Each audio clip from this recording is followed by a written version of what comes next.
ஜனநாயகத்தில் எதிர்க்கட்சியாக இருக்கக்கூடியவர்களுக்கு விமர்சனம் செய்யும் பொழுது அதற்கு பதில் கொடுக்க வேண்டிய இடத்தில் நாங்கள் இருக்கிறோம். குறிப்பாக திமுக தலைவர் திரு மு க ஸ்டாலின் அவர்கள் தன்னுடைய எக்ஸ் பக்கத்தில் தாவேகா குதிரை பேரம் நடந்ததுன்னு 2026 தூர் தொகுதியில் அவர் தோற்றல இருந்து தமிழக வெற்றி கழகத்தினுடைய எங்க தலைவர் பெயரை கூட சொல்லாம ஏன் தோற்றோம்னு சொல்லிட்டு இப்ப நடந்த இளைஞரணி மீட்டிங்ல கூட இன்ஸ்டாகிராம்ல தான் தோத்தோம், சமூக வலைத்தளங்கள்ல தான் தோத்தோம் அப்படின்னு தன்னுடைய 50 வருஷ அரசியலுடைய அனுபவத்தை மக்களுடைய உணர்விலிருந்து வெளியிலிருந்து வந்து சமூக வலைத்தளனாலதான் தோத்தங்கிறத தன்னுடைய மகன் உதயநிதி அவர்களும் சரி, திமுக தலைவர் இருக்கக்கூடிய திரு ஸ்டாலின் அவர்களும் சரி, ஏன் தோற்றங்கிறது கூட புரியாம இன்னும் தமிழக வெற்றி கழகத்துடைய வெற்றியை பொறாமையுடனும் தூக்கமின்மையுடனும் என்ன மாதிரி இவங்களை திருப்பியும் போலி பிரச்சாரத்தை உருவாக்கி மக்கள் கிட்ட பொய்யா பிரச்சாரம் பண்ணலாம். எலெக்ஷன் முன்னாடி முதலமைச்சரா இருக்கும் பொழுது மாண்புமிகு திரு முன்னாள் முதல்வர் அந்த மு க ஸ்டாலின் ஒரு பொய்யான பிரச்சாரத்தை உருவாக்குனாரு. அந்த பிரச்சாரம் எல்லாம் மக்கள் தூக்கி எறிந்தாங்க. ஆனா எலெக்ஷன் ரிசல்ட் வந்த உடனே ஒரு பெரிய அதிசயம் தமிழ்நாட்டுல நிகழ்ந்துச்சு. அதுல பாத்தீங்கன்னா திமுகவும் அதிமுகவும் இணைந்து பிஜேபியும் இணைந்து திரு இபிஎஸ் முன்னாள் முதல்வர் திரு இபிஎஸ் பழனிசாமி அவர்களை முதலமைச்சரா ஆக்குறதுக்கு எல்லா முயற்சிகளையும் அன்றைக்கு இருந்த மதசார்பற்ற கட்சி இருக்கக்கூடிய காங்கிரஸ் ஆகட்டும், அதுக்கப்புறம் கம்யூனிஸ்ட் ஆகட்டும், விசிகே ஆகட்டும், எல்லா தோழர்களிடம் டிஸ்கஷன் பண்ணி பார்த்தாங்க. ஆனா அதற்கப்புறம் காங்கிரசும் இடதுசாரி கட்சிகளும் விசிகே தொண்டர்களும் விசிகே தலைவரும் ஐஎம்மும் ஜனநாயகத்தை காப்பாற்ற, மதசார்பற்ற கொள்கையும் சமூக நீதி கொள்கையை காப்பாற்ற ஆதரவுடன் தமிழகத்தில் முதல் முறையாக எங்களுடைய தலைவர் மாநாட்டில் ஆட்சியிலும் பங்கு அதிகாரம் சொல்லும் பொழுது எள்ளி நகையாடினார்கள். எலெக்ஷன் ரிசல்ட் வரைக்கும் கூட்டணிக்கு யாருமே வரல அப்படின்னு திரு மு க ஸ்டாலின் அவர்களும் அவர் குடும்பமும் சிரிச்சாங்க. வெற்றி பெற்று தமிழக மக்களுடைய பேராதருடன் 35% எங்களுடைய தலைவர் அவர்களுடைய மீது நம்பிக்கை ஏற்பட்டு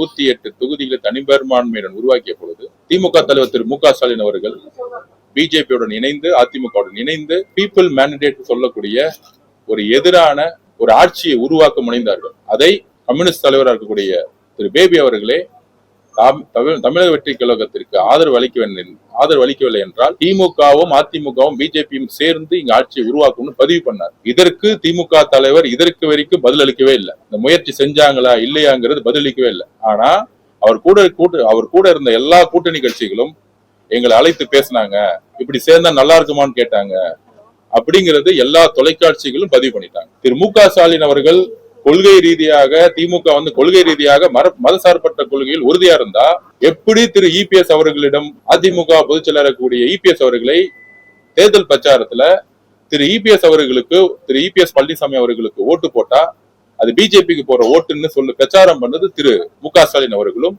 மகன் உதயநிதி அவர்களும். அப்ப சந்தர்ப்பவாத அரசியலை உருவாக்கியது, திட்டம் போட்டது தமிழக வெற்றி கழகம். எங்களுடைய தலைவர் முதலமைச்சர் ஆகக்கூடாதுன்னு திட்டம் போட்டு சதி செயலை செய்தது திமுக. அந்த சதி செயலை முறியடித்து அனைத்து ஜனநாயக சக்திகளும் ஒன்றிணைந்தோம். ஜனநாயகத்துல நாங்க எல்லாத்துக்கும் பதில் சொல்ல ரெடியா இருக்கிறோம். ஒளிமறைவு அரசியல் எங்களுக்கு கிடையாது. திமுக தான் ஒளிமறைவு அரசியலை செஞ்சது. அப்ப இடைப்பட்ட நேரத்துல திரு சி வி சண்முகமத்தோடைய அணிகள் ஏன் வெளியே வந்தாங்க? அவங்களுடைய கோரிக்கை என்ன? புரட்சி தலைவர் அவர்கள் உருவாக்கிய இயக்கம் அதிமுக, தீயசக்தி அறிஞர் அண்ணாவால் உருவாக்கப்பட்ட கட்சி, தீயசக்தி குடும்பத்திடம் ஊழலால் சிக்கி கொண்டது என்று சொல்லி கட்சியை 1972 உருவாக்கி, அந்த 1972 உருவாக்கிய கட்சியை அவர் இறக்கும் வரை திமுகவை கடைசி வரைக்கும் ஜெயிக்கவே முடியாத அளவுக்கு ஒரு மிகப்பெரிய உறுதியான தலைவராக இருந்தாரு. குழப்பங்கள் ஏற்பட்டு திருப்பியும் 1991 அம்மா ஜெயலலிதா அவர்கள் அவர்கள் இருக்கும் வரையும் அதிமுகவை மிகப்பெரிய வலிமையான 2016 தனிப்பெரும் சக்தியாக கூட்டணியே இல்லாமல் வென்று காட்டியவர் புரட்சி தலைவி அம்மா அவர்கள். அந்த வழியில் வந்த தொண்டர்கள் திரு இபிஎஸ் அவர்களுடைய கூட்டணியுடைய தோல்வி ஆகட்டும், திமுகவுடைய மறைமுக உறவை புரிந்துகிட்டு எலெக்ஷன் முடிஞ்ச உடனே அதிமுக பொதுச் செயலாளர் கூடிய திரு இபிஎஸ் அவர்கள் திமுகவுடன் பேச்சுவார்த்தை நடத்தி முதலமைச்சர் ஆளான்னு சொல்லும் பொழுது அந்த கட்சியில் மேடம் ஜெயலலிதா அவர்களுக்கு பல்வேறு இழப்புகளுக்கு காரணமாக இருந்தது திமுகங்கிறது ஒவ்வொரு தொண்டர்களுடைய மிகப்பெரிய நம்பிக்கை. அப்படி வாழ்நாள் முழுவதும் புரட்சி தலைவி அம்மா அவர்களும் எம்ஜிஆர் அவர்களும் எதிர்த்த ஒரு கட்சியுடன் தான் முதலமைச்சர் ஆவதற்காக திரு இபிஎஸ் பழனிசாமி அவர்கள் பேச்சுவார்த்தை நடத்தி அதை கம்யூனிஸ்ட் தோழர்களும் ஜனநாயக சக்திகளும் எதிர்த்து நின்றனால அந்த பேச்சுவார்த்தை நின்னுச்சு. இது ஏதோ திமுக முழு மனதுடன் ஜனநாயகத்து மேல நம்பிக்கை வச்சுக்கிட்டு திமுக தலைவர் திரு மு க ஸ்டாலின் அவர்கள் ஒரு அறிக்கை கொடுத்தாரு, நாங்கள் எதிர்கட்சியாக செயல்படுவோம் ஒரு அறிக்கை கொடுத்தாரு. அது கிடையாது. எல்லா விதமான முயற்சிகளும் நடந்து ஜனநாயக சக்திகளா இருக்கக்கூடிய கம்யூனிஸ்ட் தோழர்களும், காங்கிரஸ் தோழர்களும், விசிகே தோழர்களும், ஐஎம்எல் தோழர்களும் இணைந்ததனால் ஃபெயிலியர் ஆனதுனால திரு மு க ஸ்டாலின் அவர்கள் அந்த அறிக்கையை விட்டு மக்களிடம் ஒரு நல்ல பெயர் வாங்குறதுக்கு திருப்பி ஒரு சூழ்ச்சியை உருவாக்கினார். அந்த சூழ்ச்சியுடைய வேர் அதிமுகவுடைய ஒட்டுமொத்த தொண்டர்களையும் ஒரு பெரிய வழியை கொடுத்தது. அதிமுக கூடிய பல்வேறு முன்னாள் அமைச்சர்கள் எங்களை தொடர்பு கொண்டாங்க. அம்மா உருவாக்கிய இயக்கம் இன்றைக்கு திமுகவோடு சேர்ந்து சுயநல அரசியல்ல சூழ்ச்சியில மாட்டிக்கிட்டு இருக்கு. தமிழக வெற்றி கழகத்தை நாங்கள் புதிய அதிமுகவை நாங்க பாக்குறோம். அதனால இணையறோம்னு சொல்லிட்டு இன்னும் வரக்கூடிய காலங்களில் முன்னாள் 19 அமைச்சர்கள், 20 அமைச்சர்கள், கட்சியினுடைய முன்னாள் பாராளுமன்ற உறுப்பினர்கள், முன்னாள் எம்எல்ஏக்கள், ஒன்றிய செயலாளர்கள், மாவட்ட செயலாளர்கள் பல்வேறு அழைப்புகளை சகோதரத்துடன் அன்புடன் எங்களோட பேசிக்கிட்டு இருக்காங்க. ஏனென்றால் 26 தேர்தலுக்கு அப்புறம் அரசியல் களம் மாறிடுச்சு. எழுதி வைத்துக் கொள்ளுங்கள், வரக்கூடிய தேர்தல்களில் திரு இபிஎஸ் அவர்களும் திரு மு க ஸ்டாலின் அவர்களும் இணைந்து தேர்தல் அரசியலை உருவாக்குவார்கள். அவர்களுக்கு ஊழலை தவிர எதுவும் கிடையாது. இந்த ஒரு வாரமா, இந்த 10 நாளா டிடிசிபிலையும், சிஎம்டிலையும், டாஸ்மார்க்லையும், ரிஜிஸ்டர் டிபார்ட்மெண்ட்லயும் எங்கேயுமே ஊழல் கிடையாது. சிஎம் ஃபேமிலி ஃபண்ட், அமைச்சர் fund, MLA fund, party fund எல்லாத்தையும் ஒழித்தது எங்களுடைய முதலமைச்சர் சி ஜோசப் விஜய் அவர்கள். இதை நீங்க எங்க வேணா போய் மீடியா செக் பண்ணலாம். அப்படி ஒரு தூய்மையான ஆட்சியை கொடுக்கும் பொழுது அதுக்காக பாதிக்கப்பட்டவர்கள் திரு மு க ஸ்டாலின் அவர்களும் திரு இபிஎஸ் ஐயா பழனிசாமி அவர்கள். அப்படி இருக்கும் பொழுது புரட்சி தலைவி அம்மா அவர்களுடைய கனவையும் மீறி திமுகவுடைய தலைவருடன் பேச்சுவார்த்தை நடத்தி முதலமைச்சர் அதுக்கு செய்யும் பொழுது அதிமுக எல்லா தொண்டர்களும் தலைவர்களும் தலைமை மீது நம்பிக்கை இழந்து தமிழக வெற்றி கழகத்தை ஒரு புதிய அதிமுகவை அவங்க நினைக்கிறாங்க. அதிமுக இருக்கக்கூடிய தொண்டர்கள் அதனால பேரு அன்புடனும் ஒரு நல்ல எதிர்காலத்தையும் தமிழக மக்களுக்கும் வேலை செய்யவும் ஒவ்வொருத்தரும் எந்த விதமான எதிர்பார்ப்பும் இன்றி மக்கள் சேவையாற்ற வந்தாங்க. அத திரு மு க ஸ்டாலின் அவர்கள் ட்வீட் போட்டிருக்காரு. இவங்க 3 எம்எல்ஏக்களும் ரிசைன் பண்ணது குதிரை பேரன். திரு ஓபிஎஸ் அவர்கள், திரு ஓபி பழனிசாமி அவர்கள், திரு ஓபி பன்னீர்செல்வம் அவர்கள், வைத்திலிங்கம் அவர்கள் இவங்க எல்லாம் ரிசைன் பண்ணிட்டு திமுக சேரும்போது அது குதிரை பேரம் கிடையாதா? ஒரு கட்சியோடைய அண்ணன் செங்கோட்டையன் அவர்கள் தமிழக வெற்றி கழகத்தில் சேரும் பொழுது நேர்மையாக எந்த விதமான எதிர்பார்ப்புமின்றி மக்கள் சேவைக்காக ஒரு இளைஞர் படையுடன் சேரும் பொழுது அதே திமுகவும் அதிமுகவும் எந்த அளவிற்கு கேலி கிண்டல்கள் செய்தாரும் எல்லாருக்கும் தெரியும். அப்பையும் அண்ணன் செங்கோட்டையன் அவர்கள் தன்னுடைய எம்எல்ஏ பதவியை ரிசைன் பண்ணி சபாநாயகரிடம் கொடுத்து அதற்கப்புறம் எங்களுடைய தலைவர் அவர்களை சந்தித்தார். ஒரு கட்சியை 3/2 பங்கு இல்லாமல் உடைத்து அந்த கட்சியில் இருக்கிறவர்களுக்கு ஒரு ஆஃபர் கொடுத்தா அது பேர் குதிரை பேரம். ஒரு கட்சியில் 3/2 பங்கு இந்த கட்சியின் மீது நம்பிக்கை இல்லை, ஒரு தலைவர் மீதும் புதிய கட்சியின் மீதும் நம்பிக்கை கொண்டு நாங்கள் மெர்ஜ் பண்றோம், இணைக்கிறோம்னா அது பேர் குதிரை பேரம் கிடையாது. நாங்கள் அந்த இடத்திற்கு கூட செல்லல. எந்த புரட்சி தலைவி அம்மா எம்ஜிஆர் அவர்கள் உருவாக்கிய கட்சியில் தலைமை மீது நம்பிக்கை இல்லாத சூழல் ஏன் உருவாச்சுன்னா திமுக தலைவர் மு க ஸ்டாலினரும் இபிஎஸ் திரு பழனிசாமி அவர்களும் இணைந்து ஒரு ஆட்சியை உருவாக்கும் பொழுது அது ஒட்டுமொத்த அதிமுக தொண்டர்களுக்கு மிகப்பெரிய அதிர்ச்சியை கொடுத்தது திரு இபிஎஸ் அவர்கள். இதுதான் பெரிய சூழ்ச்சி. அந்த சூழ்ச்சியிலிருந்து எல்லா தொண்டர்களும் திரு இபிஎஸ் பழனிசாமி அவர்கள் மீது நம்பிக்கை இழந்து தமிழக வெற்றி கழகத்தின் மீது நம்பிக்கையை உருவாக்கி இந்த 15 நாளுடைய ஆட்சியில ஒட்டுமொத்த ஊழலையும் தூக்கி எறிந்த சரித்திரம் இந்த 50 வருஷமா எங்கேயுமே நடந்தது கிடையாது. அதனால அன்புடனும் ஒரு நம்பிக்கையுடனும் அதிமுகவுடைய தொண்டர்களை நாங்கள் வரவேற்கிறோம். இன்னும் அதிமுக பல்வேறு நாடாளுமன்ற உறுப்பினர்கள், மாவட்ட செயலாளர்கள் அவர்களையும் நாங்கள் வரவேற்போம். ஏனால் புரட்சி தலைவர் எம்ஜிஆர் அவர்கள் உருவாக்கிய கட்சி நாளைக்கு திமுகவுடன் சேரப்போகுதுன்னு அவங்களே ஃபீல் பண்றாங்க.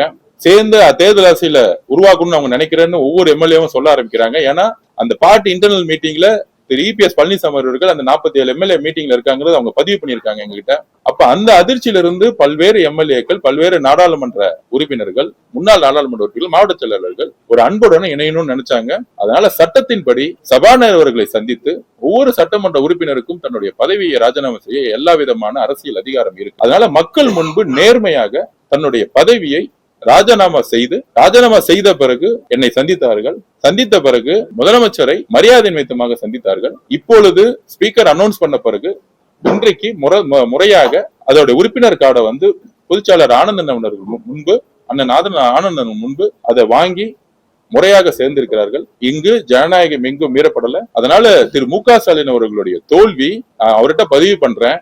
எதனால தோத்தன்னு 36 கமிட்டியை போட்டிருக்காங்க. அவருடைய மிகப்பெரிய தோல்விக்கு அவருடைய மருமகன் சபரீஷ் அவர்களும் அவருடைய மகன் உதயநிதி அவர்களும் 36 டிபார்ட்மெண்ட்டை 13 டிபார்ட்மெண்டா பிரிச்சு 16 டிபார்ட்மெண்டா பிரிச்சு எல்லா துறைகளிலும் ஊழலை உருவாக்கி ஒட்டுமொத்த பணத்தையும் கலெக்ஷன் பண்ணி நெடுஞ்சாலைத்துறை, PWD, highways, civil department registration department ஊழலை செஞ்சு அந்த ஊழல் மூலம் பணத்தை ஒவ்வொரு தொகுதியிலும் 30 கோடி ரூபாய் செலவு செய்து அப்ப மக்களுக்கு ஒரு மாற்றம் வேணும்னு நினைச்சாங்க. இந்த வெற்றி சாதிக்கு எதிரான ஒரு வெற்றி இல்ல, சாதியை புறக்கணித்து மக்கள் தேர்ந்தெடுத்திருக்காங்க, மதத்தை புறக்கணித்து தேர்ந்தெடுத்திருக்காங்க, பணத்தை தூக்கி எறிஞ்சிருக்காங்க, பழமையான அரசியலை தூக்கி எறிஞ்சிருக்காங்க. அதனால இந்த பொய்யான சூழ்ச்சியான பரப்புரைகளுக்கு எல்லாம் கடுமையாக நாங்கள் மக்கள் முன் நின்று இப்பொழுது நான் ஓப்பனா பேசுறேன். திரு பன்னீர்செல்வம் அவர்களும் பன்னீர்செல்வம் OPS முன்னாள் முதலமைச்சரா இருந்தவர், அவர் ரிசைன் பண்ணிட்டு மு.க. ஸ்டாலின் முன்பு சேரும் பொழுதோ, வைத்திலிங்கம் அவர்கள் சேரும் போதோ அவர் என்ன குதிரை பேரம் நடத்தினாருன்னு ஓபன் பண்ணட்டும். அந்த மாதிரி எந்த கட்சியிலிருந்தும் ஒரு எம்எல்ஏ ரிசைன் பண்ணிட்டு ஒரு கட்சியில சேரலாம். திரு மு.க. ஸ்டாலின் அவர்களுக்கும் திரு உதயநிதி அவர்களுக்கும் நாங்கள் பதிவு பண்ணணும்னா பை எலெக்ஷன் வரும். பை எலெக்ஷன்ல நீங்களும் கேம்பெயின் பண்ணுங்க, பிரச்சாரம் பண்ணுங்க. பிரச்சாரம் பண்றது கூட ஜனநாயக கடமை இருக்கு. அதுல தேர்தல்ல மக்கள் யாருக்கு வெற்றி பெற போறாங்கிறது மக்கள் முடிவு பண்ண போறாங்க. நாங்கள் எங்களுடைய பிரச்சார திட்டத்தின் மூலம், எங்களுடைய தலைவருடைய பிரச்சாரம் மூலம் மிகப்பெரிய வெற்றிகளை உருவாக்குவார். அதனால இந்த 3 பேரும் பத்திரிகையாளர் சந்திப்பாங்க. அவங்க கிட்ட நீங்க ஜனநாயக பூர்வமான எல்லா கேள்விகளும் கேட்கலாம். இது ஒளிவு ஒளிச்சு மறைச்சு பேச்சுவார்த்தை நடத்தக்கூடிய அரசியலை புதுசாக உருவாக்கக்கூடிய இளைஞர்கள் கொண்ட தலைவர் உருவாக்கிய கட்சியில் அது கிடையாது. மிக்க நேர்முடன் அதிமுக தலைமை திமுகவோட தலைமையுடன் சேர்ந்து ஒரு சூழ்ச்சி அரசியலை தமிழ்நாட்டில் உருவாக்கியதோடைய ஒரு வெளிப்பாடுதான் அதிமுகவுடைய ஒட்டுமொத்த தோல்வி. அந்த தோல்வியின் வெளிப்பாடுதான் அவங்க அதிமுக பொதுச்செயலாளர் மேல் நம்பிக்கை இழந்து ஒரு மாற்றத்திற்கான மக்கள் சேவைக்கான ஒரு அரசியலுக்காக அவங்க வந்திருக்காங்க. அவர்களை அன்போடு வரவேற்போம். இவங்களை மட்டும் இல்ல, ஒட்டுமொத்த அதிமுகவுடைய நிர்வாகிகளும் பாராளுமன்ற உறுப்பினர்களையும் முன்னாள் பாராளுமன்ற மாவட்ட செயலர் ஒன்றியம் ஏன் கிளைக்கழக நிர்வாகிகளை கூட நாங்கள் வரவேற்போம். ஏனால் எம்ஜிஆர் உருவாக்கிய கட்சி நாங்கள் அப்பயே பதிவு பண்ணோம். எங்களுடைய பிரச்சாரத்துல எம்ஜிஆர் அவர்களையும் அண்ணா அவர்களையும் தலைவர் முன்னிலைப்படுத்தினாரு. ஏனால் எம்ஜிஆர் அவர்கள் எங்க தலைவருக்கும் சரி, புரட்சி தலைவர் அம்மாவும் சரி, எங்க தலைவருக்கு முக்கியமான ஒரு தலைவர். அதனால அதிமுகங்கிறது எங்களுடைய தொண்டர்கள் தோழமை. பொதுச் செயலாளர்கள் மீது எங்களுக்கு பல்வேறு விமர்சனங்கள் இருக்கு. அதனால தொண்டர்களை நாங்கள் எப்பொழுதும் வரவேற்போங்கிறதா எங்களோட பதிவு. மாற்றத்திற்கான அரசியல் அப்படின்னு தான் தாவேகா தொடர்ந்து சொல்லிட்டு வருது. ஆனா அதிமுக இருக்க பல நிர்வாகிகள் தொடர்ந்து இங்க இணையும் பொழுது அது எப்படி மறுபடியும் அதே மாதிரியான அந்த திராவிட கட்சிகள் உள்ள வர்றதுதானே ஆகுது? எப்படி இது அதாவது மாற்றத்திற்கான கட்சி தான். பட் ஆனா வரக்கூடிய சேர்வர்கள் மீது எந்த விதமான குற்றச்சாட்டுகள் எதுவுமே கிடையாது. எந்த கட்சியில இப்ப அண்ணன் செங்கோட்டையன் அதிமுக தான் வந்தாரு. ஆக்சுவலா அவர் தன்னுடைய எம்எல்ஏ பஸ் டிசம்பர் மாசமே ரிசைன் பண்ணிட்டு அந்த கட்சியில சேர்ந்தாரு. அவருக்கான பணிகள் கொடுக்கும்போது இந்த கட்சியோடைய சட்டத்திட்டங்கள், இந்த கட்சியோடைய அடிப்படை விதிகளை அவங்க உள்வாங்கிட்டு, அதுல முக்கியமான ஊழலற்றது சொல்றோம், எங்களுடைய கொள்கைகளை உள்வாங்கிட்டு சேர்றவங்களை யார் மீதும் எந்த விமர்சனம் இல்லாதவங்க மீதுதான் கட்சியில நாங்க அனலைஸ் பண்ணி தலைவர் அவர்களுடைய முழு கட்டளையுடன் தான் நாங்க அவங்க சேர்றாங்க.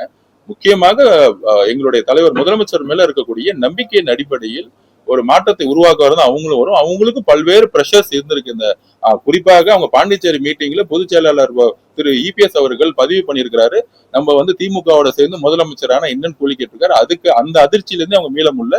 அதோடைய வெளிப்பாடுதான் இந்த ஒரு கட்சி மீது நம்பிக்கை இழந்து ஒரு அதிமுகவுடைய கொள்கைக்கும் குறிக்கோளுக்கும் தமிழக வெற்றி கொள்கைக்கும் குறிக்கோளுக்கும் எம்ஜிஆர் அவர்களுடைய குறிக்கோளும் கொள்கைக்கும் எந்த விதமான வேறுபாடு கிடையாது. இது இயற்கையாகவே தமிழக வெற்றி கழகத்தை அவங்க பாக்குறாங்க. அதனாலதான் நாங்க உடனடியா அந்த புரோட்டோகால் படி கட்சியில அவங்க சேர்ந்த பிறகு என்ன விமர்சனம் வந்துச்சோ இன்னைக்கு ஒளிமறைவு பத்திரிகைகளை செஞ்சு நாங்க பதில் கொடுத்துட்டு இருக்கோம். இங்க வரக்கூடியவர்கள் எல்லாருமே ஒரு தூய்மையான ஒரு ஆட்சிக்கு அவங்களும் உறுதுணையா இருப்பாங்க பதிவு பண்றோம். சிட்டிங் எம்எல்ஏக்கள் மேலும் அதிமுகவில இருந்து வர போறாங்களா? இப்ப 3 பேர் வந்திருக்காங்க, மேலும் பேச்சுவார்த்தை நடந்துட்டு இருக்கா? நீங்க பொதுச் செயலாளர் தவிர்த்து அதிமுகவில இருந்து யாரால வரலாம்னு நீங்க அழைப்பு விடுக்கிறீங்களா? கண்டிப்பா பொதுச் செயலாளராக இருந்தாலும் சரி, மக்கள் மன்றத்துல நல்ல பேர் யாருக்கெல்லாம் இருக்கோ கண்டிப்பா அவங்க வரவேற்றிருக்கும். குறிப்பாக புரட்சி தலைவருடைய நிர்வாகத்துல இருந்தவராகவும் புரட்சி தலைவி அம்மா மீது நம்பிக்கையாக இருந்தவங்களாகட்டும் அவங்களை கண்டிப்பாக தலைவர் அவர்களிடமே அவங்களுக்கு நோட்ஸ் போது தலைவர் அவர்கள் ஒவ்வொருத்தரையும் பார்த்து கண்டிப்பாக அவங்களோட அன்போட வரவேற்கிறார். கண்டிப்பா தலைவர் அவர்கள் யாருக்கு வாய்ப்பு கொடுக்காம கூடிய சீக்கிரத்தில் அவர் டிக்ளேர் பண்ணார். ஏற்கனவே சட்டமன்ற உறுப்பினர்களா இப்பவும் இருக்கக்கூடிய இவங்க 3 பேரை தவிர மற்றவர்களும் வருவதற்கான வாய்ப்புகள் இருக்காது. இல்ல அது ஒவ்வொருத்தருடைய முடிவு. அவங்க அவங்களுடைய நிலைப்பாடு அவங்க டிக்ளேர் பண்ணும்போது தெரியும். அதை பத்தி நான் பேர் கண்டிப்பா அதிமுகவோட தொண்டர்களும் அதிமுகவோட நிர்வாகிகளும் இயற்கையாகவே எங்களோட வந்து தேர்தலே எங்களோட வேலை பார்த்திருக்காங்க. திமுக வரக்கூடாது, ஜெயிக்க கூடாதுன்னு சொல்லிட்டு நீங்க குறிப்பாக பாத்தீங்கன்னா சென்னை சுத்தி இருக்கக்கூடிய திருவள்ளூர் செங்கல்பட்டுல பாத்தீங்கன்னா ஏன் வந்து தமிழக வெற்றி கழகம் வேலை பார்த்தோன்னா எங்க தாவேக தொண்டர்களோட அதிமுக தொண்டர்கள் சேர்ந்து வேலை பார்த்தாங்க. அதனாலதான் வந்து மிகப்பெரிய வெற்றி கிடைச்சிச்சு. குறிப்பாக நான் சொல்றேன், வில்லிவாக்கத்துல பாத்தீங்கன்னா அதிமுக தொண்டர்கள் வந்து எங்களோட சேர்ந்து வேலை பார்த்தாங்க. அதுக்கப்புறம் அதையும் நான் பதிவு பண்ண ஜனநாயகமா தலைமைச் செயலகத்தை வந்து கட்சி ஆபீஸாங்கிறது அப்படி கிடையவே கிடையாது. ரிசைன் பண்ண பிறகு ஒரு எக்ஸ்எம்எல்ஏங்கிற முறையில வந்து ஒரு அமைச்சர் வந்து யார் வேணா சந்திக்கலாம். ஏன் மாற்று கட்சியில கூடிய பிஜேபி எம்எல்ஏ திரு ஸ்டாலின் அவர்கள் சந்திச்சாரு? அப்போ வந்து அது பேர் என்ன அர்த்தம்? ஓபி பன்னீர்செல்வத்தை அங்க வந்து தமிழ் செல்வத்தை சந்திச்சாரு, அது பேர் என்ன? சோ அதனால இவங்க செஞ்சா வந்து இது தலைமை செயலகத்துல ஒரு அமைச்சரை வந்து யார் வேணா சந்திக்கலாம். இன்னைக்கு வந்து எவ்வளவு மாற்று கட்சிகள் பிஜேபில இருந்து இன்னைக்கு ஒரு 2 பேர் வந்து பார்த்தாங்க. ஆக்சுவலா அதை வந்து நம்ம என்ன சொல்ல முடியும்? சோ இது வந்து தலைமைச் செயலகத்துல ஸ்பீக்கரை தான் பார்த்தாங்க. அவங்க வந்து ரெசிக்னேஷன் லெட்டர் பண்ணாங்க. ரெசிக்னேஷன் பண்ற பிறகு அமைச்சருங்கிற முறையில என்ன பார்த்தாங்க. பார்த்த பிறகு புரோட்டோகால் படி வந்து முதலமைச்சரை பார்த்துட்டு அதுக்கப்புறம் புரோட்டோகால் படி இன்னைக்கு கட்சியோடைய ஆபீஸ்ல இன்னைக்கு வந்து கட்சியில வந்து அவங்க இணைந்திருக்காங்க. இப்ப 7:30 மணிக்கு தான் அவங்க வந்து கட்சியில இணைந்தாங்க. சோ இது வந்து மக்கள்கிட்ட நாங்க டிரான்ஸ்பரன்சியா இருக்குங்கிறத நாங்க பதிவு பண்றோம். இது கட்சி தாவல் கிடையாதுங்க. கட்சியை வந்து அன்பா சேர்றது. கட்சி தாவல் எதுன்னா இப்ப திரு இபிஎஸ் பழனிசாமி அவர்களும் மு க ஸ்டாலின் அவர்களும் சேர்ந்ததுதான். அப்ப ஓபிஎஸ் அவர்களும் வைத்தியலிங்கனும் சேர்ந்தாரு. அது பேர் என்னது? திரு மு க ஸ்டாலின் பதில் கொடுப்பாரா? முன்னாள் முதலமைச்சர் சேர்ந்துக்கும் போது பெருமையா பேசினாங்களே. முன்னாள் முதலமைச்சர் ஓபிஎஸ் அவர்கள் இபிஎஸ் அவர் ஏத்து நிற்கும் போது அது ஒரு தனி அணியா வந்து சட்டசபையிலேயே வந்து ஆக்சுவலா வந்து அவரை ரிசைன் பண்ணி டிஸ்மிஸ் பண்ணிருக்கணும். ஆனா சபாநாயகர் என்ன முடிவு பண்ணாரு? திரு அப்பா அவர்கள் ஏதாவது முடிவு பண்ணாங்களா? அந்த குரூப்பை வந்து என்கரேஜ் பண்ணாரா இல்லையா? அதுல ஓபிஎஸ் அவர்களும் அவர்கள் அணியை வந்து முன்னாள் முதலமைச்சராக இருக்கக்கூடிய மு க ஸ்டாலின் அவர் மகனையும் புகழ்ந்துட்டே இருப்பாங்க. சட்டசபை வந்து புகழ்ந்துட்டே இருப்பாங்க. இவங்க 2 பேரும் அப்பாவும் மகனையும் பத்தி ஓபிஎஸ் அவர்கள் புகழ்ந்துட்டே இருந்தாங்க. அதெல்லாம் சபாநாயகர் அலோவ் பண்ணலையா? அந்த மாதிரி இது நடக்குதா? சோ இவர் வந்து முதலமைச்சரா இருக்கும் போது சட்டசபை எப்படி நடத்தினாரு? தன்னுடைய மகனையும் தன்னையும் புகழ்றதுக்காக திரு ஓபிஎஸ் அவர்கள் டீமை வந்து பயன்படுத்திக்கிட்டார். அந்த டீமை கடைசி வரைக்கும் வச்சிருந்தார். அப்படி பார்த்தா அன்னைக்கே வந்து அவங்களை டிஸ்மிஸ் பண்ணி பை எலெக்ஷன் கொண்டு வந்திருக்கணும். நாங்க நேர்மையா யாரு வராங்களோ உங்களுக்கு எங்கள் மீது நம்பிக்கையா இருந்தாலும் நீங்க வந்து சபாநாயகரை பார்த்து நீங்க வந்து ஏன்னா 5 வருஷம் எம்எல்ஏ பதவி அவங்க விட்டுட்டு வராங்கன்னா எந்த அளவு இருக்கு அவங்க ஒரு நம்பிக்கையோட ஒரு தலைமை மேல வந்திருக்கும். ஒரு தலைமை மேல இருக்க நம்பிக்கை இழந்திருப்பாங்க. சோ அதனால வந்து இது ஆன்டி டிஃபெக்ஷன் லாவோ இல்ல கட்சி தாளங்கிறதோ ஒரு பொய்யான ஒரு பரப்புரை. தைரியமாக யாரு சேர்றாங்களோ தமிழக வெற்றி கழகத்துல சேரும் பொழுது சபாநாயகர் அவர்களை பார்த்து அவங்க ரிசைன் பண்ணி தேர்தலை எதிர்கொள்றதுக்கு தயாரா இருந்த பிறகுதான் அவங்க வந்து சேர்றாங்க. இது வந்து மக்கள் மன்றத்துக்கு முன்னாடி நாங்க வந்து பிரச்சாரத்துல மக்கள் எங்களுக்கு வெற்றி கொடுப்பாங்கிறது எங்க நம்பிக்கை இருக்கு. சரி, இப்பதான் அவங்க கட்சியில இணைந்துதான் சொல்றீங்க. ஆனா அவங்க உறுப்பினர் அட்டை இருக்கிற மாதிரி இல்ல அது வந்து ஃபேக்கா பண்ணிட்டு இருக்காங்க. அது வந்து அவங்கவுங்க எங்க கட்சியில பொறுத்த வரைக்கும் நீங்க கூட இப்பயே ஆன்லைன்ல போன்ல எடுத்துக்கலாம். இது வந்து யாரும் வந்து கொடுக்கறது இல்ல. அவங்கவுங்க ஜாயின் பண்ணும்போது அவங்க ஜாயின் பண்ணல. அது வந்து ஃபேக்கா வந்து அவங்க பப்ளிஷ் பண்ணாங்க. நம்ம எதுவும் அது பண்ணல.